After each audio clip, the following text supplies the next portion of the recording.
Hey everyone. Oh man, that just sounds so weird.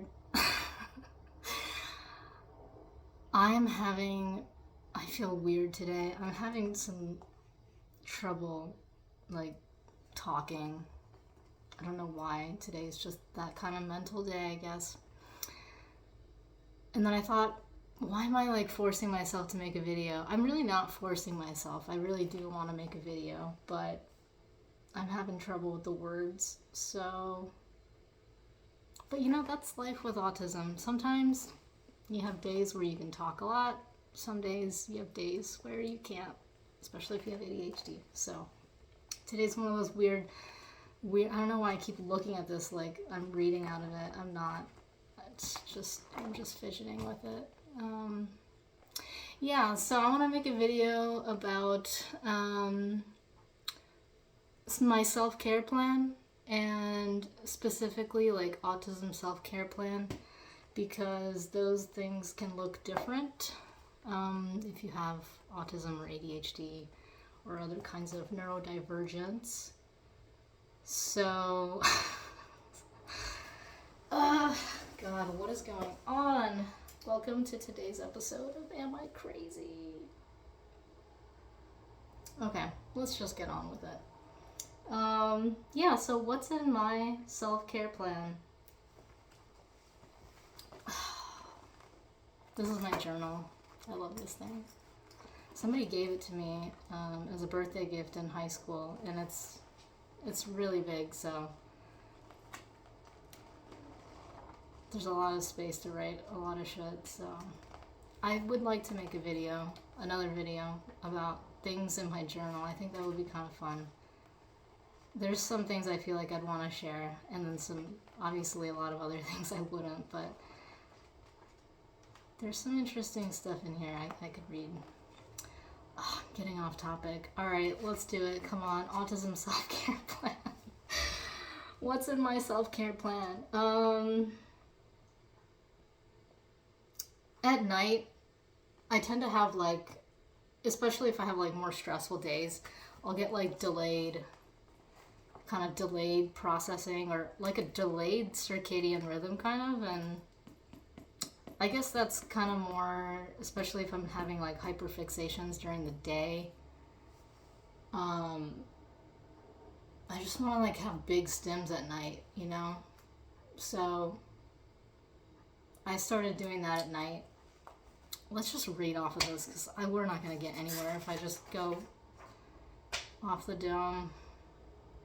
Okay, at night, when I have lots of energy or I feel kind of restless, I try to create very kind of heavy sensory spaces. And what I mean by heavy, not heavy in an overwhelming way, but just go all out with the sensory stuff. So you could probably see, obviously I've got some lights going on.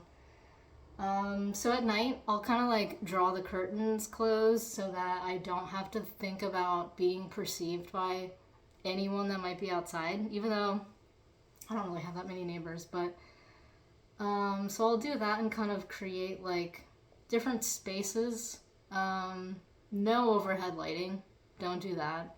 Just turn on really low lighting. If you have colored lights, awesome. They're amazing. I'll create one space where I have lots of those types of lights. I'll just put on headphones, listen to music, and just dance around your house and just do free movement and do whatever for an hour. Just put on some music that you really like to move to and just do that for an hour. It feels really nice. And sometimes I'll even do I'll have a space where I can kind of move around freely, but then I'll have another space where I'll have a yoga mat out. So if I feel doing some kind of stretch, or sometimes I just want to do a bunch of sit-ups, or I'll just go randomly and just do a bunch of pull-ups. I have a pull-up bar that I usually hang off of this door that has a rock climbing hanging, a hangboard that is attached to the pull-up bar, so you can do one or the other. So that's what I do. Sometimes it just feels really nice to just get out like a lot of that energy. But I do that with like I'll put on music, I'll have the lights, I'll do the free movement, the yoga space, you know, maybe smoke some weed and just like have a time. So yeah, I focus on like trying to do more like big stims at night. Um, and that kind of helps get out that like excess energy. Man, I feel odd right now, but that's all right. I can still share. Um, yeah, I'll have like a space where I'll just like lie on the floor maybe, or I'll lay in my bed and just do some like really easy breathing. That's really nice. No, not trying to like force breathe or like force diaphragmatic breathing. Just do it really easy. Like don't force yourself. That can feel really nice. Um, I'll also try to incorporate like outdoor time breaks. So like I'll go stand in my yard during lunch. Um, or I will work out of my kitchen sometimes. I'll set up like a little workstation in my kitchen. I like to do that because I have a nice view out of my kitchen. It's like to my yard, and there's trees back there, so it's kind of nice to just like work in it, and it kind of just changes up your environment. Like if you work in the same space, it can get kind of dull, like stale. So sometimes I'll remind myself, like, oh, maybe I'll change it up. I'll go sit in the kitchen and set up a space, work out of there. Has a little bit more natural light because I have more windows in there. And I like having a lot of indoor plants. You can probably see that one back there. But in my kitchen, I have like hanging plants too. So that kind of creates a really nice space. I've been trying to get outside a lot more. Nature is such a great stim. It's like the perfect amount of stim, you know? It's like powerful enough, but not, usually not. I guess nature could be overstimulating if it's like really hot or really cold, but yeah, I'm just trying to get outside more. But that is something that I sometimes I'll have trouble with that because of the transition, especially right now because I'm working, and whenever I'm in like during like employment times, it can feel really hard to make that transition from indoors to outdoors. At least it is for me right now. I work from home, and like during the day, I'll be sort of like in my like thinking to do mode, you know, inside, and then to like kind of shut that off and switch to like no longer in that task mode and more like trying to check in with your feelings and switch, and also making that environmental switch, like from being indoors and like sort of a private, comfortable, kind of controlled environment to going outdoors. It can feel hard for me to make that transition. So sometimes I will get stuck in my house and it can feel hard to get outside. Also, especially with like the perception thing, sometimes it can be hard to not kind of dwell on that, I guess, to like knowing that you're probably going to be perceived when you go outside. And so I started kind of going outside when it's like a little bit darker. I live next to like some fields, and like there's some baseball fields and stuff over there, and I'll just like go over there at night and there's like nobody out. I'll just have my headphones and I will bring my phone. I do love being in nature without any technology, but I find that that's really hard for me to do when I'm working. And what I mean by that is like not like physically like I'm working at night, but I just mean like when I'm in a state of employment, I tend to have a higher stress level sort of as a baseline. You know, it's like not to say that like being employed is like more stressful than being unemployed. I think being unemployed is actually more stressful because you have to deal with like actually trying to like survive. But I just mean to say that like during employment, sometimes it can feel like it can feel more demanding maybe like it's kind of demanding more executive function, I guess, to like do a lot of tasks. So sometimes I'll use my phone to kind of decompress in a really quick hitting, like quick dopamine kind of way, because it's stronger than like trying to just decompress in nature without technology. If that makes sense. Like, I don't know, I probably didn't explain that very well, but I just mean to say that, yeah, wow, I'm having a really hard time with words. Yeah, maybe I should redo this video on another day, but if I don't, let's just keep going with this. What was I talking about? Going outside. Yeah, I try to get outside more, but sometimes it's hard because of the transition and because, like, it's fine to just take your phone outside is, I guess, what I'm trying to say. Like, if it's the difference between getting outside with your phone or not getting outside at all, just take your phone. You'll get into the habit of being able to go outside regularly, and that'll benefit you more than just not even being able to get out there. Does that make sense? It kind of helps with the transition too, because it kind of like mentally I'm like engaged in something that helps me not think about the things that are overwhelming about the transition, like being perceived, and just kind of like having a place for your mind to land when you're making a transition, I guess. The phone kind of acts as that for me. But when I'm on vacation, or if I'm, like on a trip or something, it's way easier to just be outside without a phone because I don't have that like baseline stress from like working to kind of like need that escape, I don't know why I'm like ranting about this so much. I guess it's something I deal with a lot. So, next item on my self-care plan.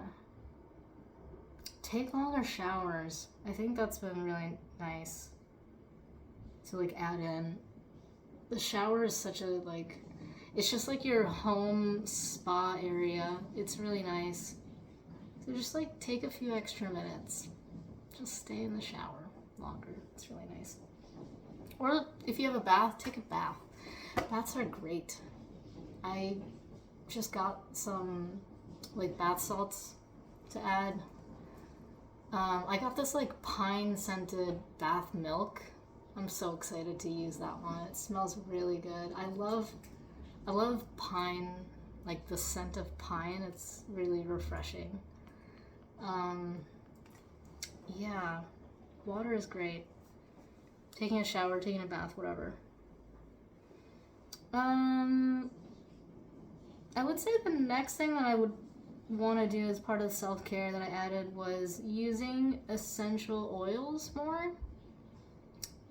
Like after the shower, like I'll use some lotion, I'll add essential oils to it. Like right now I'm kind of using a lot of like lavender essential oil. It just smells really good. It just makes me feel really nice, and it kind of helps with the transition into sleep too. So that's been a nice thing to do. Or I'll use the essential oils in like a diffuser. I have it actually going on in the background right now. I'll usually use that like in my office or just like around the house sometimes. Usually like a night thing. Or like an end of the work day kind of like transitionary, like a transition signal. So like I'll put on the oil diffuser in like the last hour of work to kind of like help mentally like remind myself like, oh, I'm about to be done. I'm about to transition into home mental space, So it kind of makes it easier.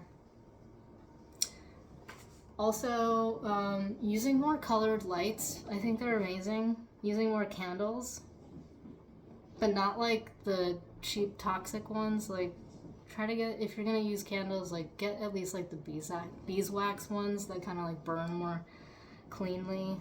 But I've been enjoying using candles more, or just like having background music, kind of like sometimes like I'll just put on classical and I'll just have it on in my house, just like on. It's kind of nice. It's like ambient background music. Taking naps. That's something I don't usually do. Like once I'm kind of up and doing stuff, especially lately. Sometimes I've been a bit more hyper lately. I kind of forget, like, oh yeah, like naps are like a thing. Sometimes I feel like I forget about naps. But they can be really nice, even if you don't necessarily fall asleep. Just like laying down to intentionally rest and kind of get into like a meditative state. Even if you don't fall asleep, it can feel really restorative. So just like lay down for like 15 minutes, 20 minutes, whatever, 10 minutes even. Just like a breathing break, you know, that can be really nice too. Oh, this is a good one. This is a tough one, I think. Taking something to help with sleep. That's like, it can go both ways, you know? Like, sometimes maybe if you're really struggling, you could take like medications, but sometimes this can be something as simple as like taking magnesium, taking an herbal sleep supplement. That's something I use pretty frequently. I'll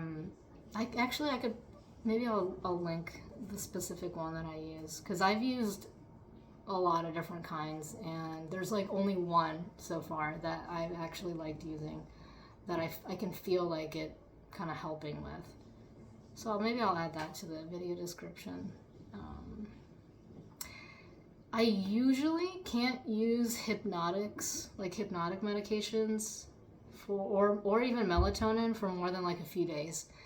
I have in the past like taken like sleep medication, like pharmaceutical medication, but it does help. It'll help for like a couple days for me, and then after like a few days in a row, I don't know if anyone else gets this, but it's like the dreams are really weird.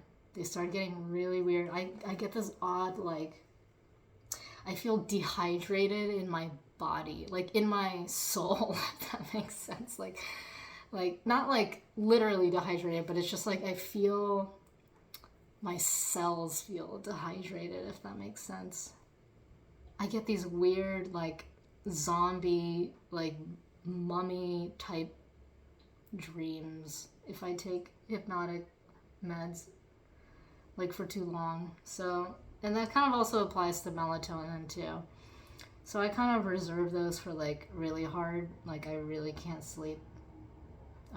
Or just like CBD or weed, that'll help too.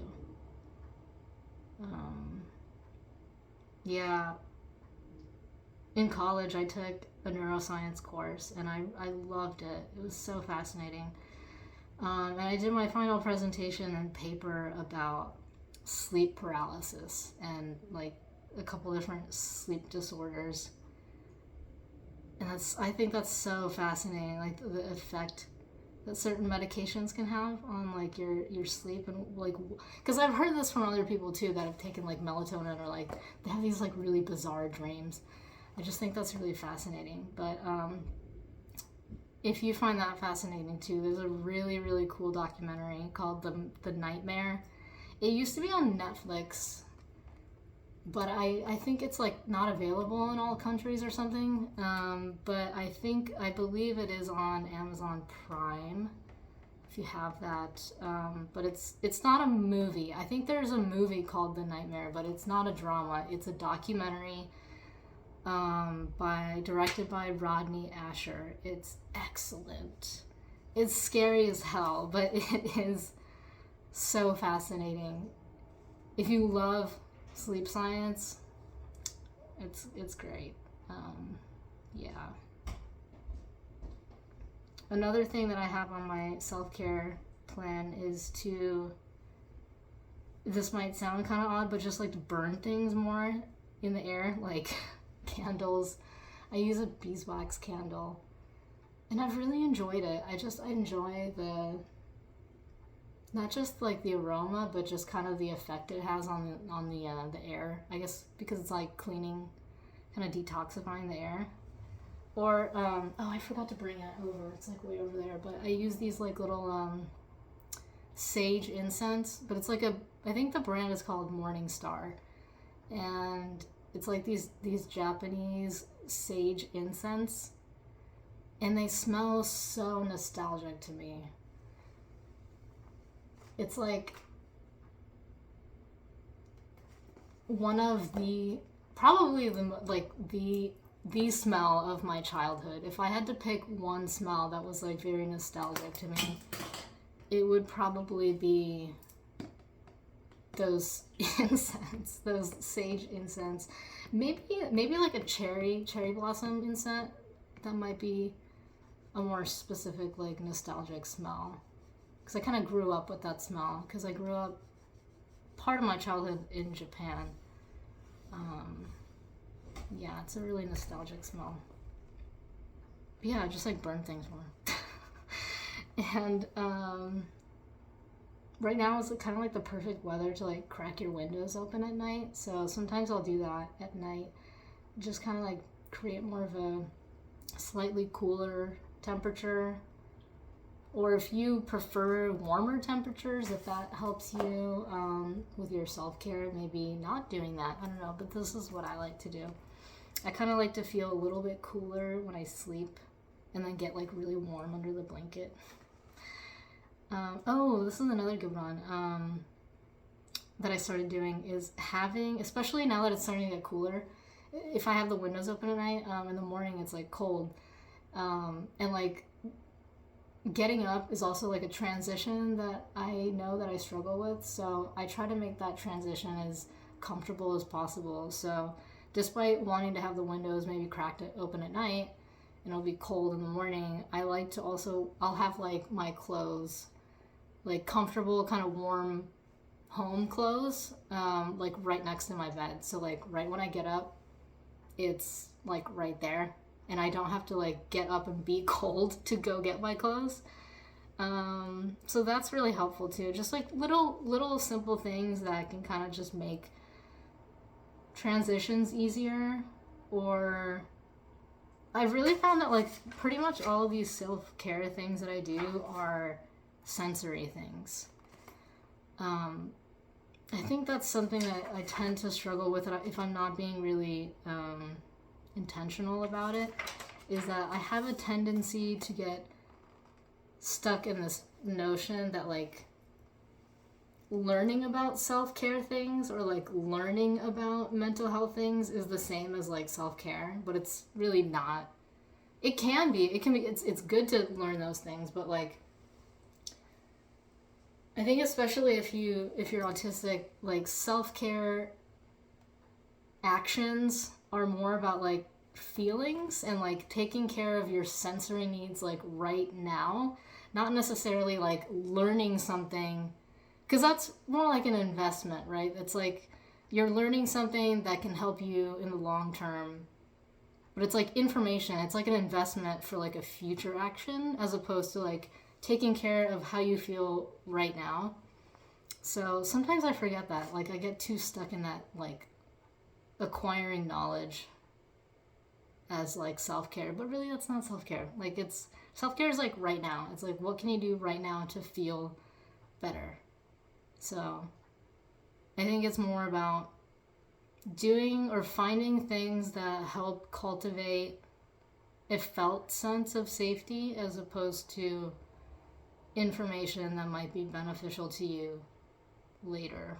So those are my thoughts on autism self-care and developing a self-care plan for yourself. Yeah, obviously it's for yourself. It's a self-care plan. Yeah, so thanks for watching.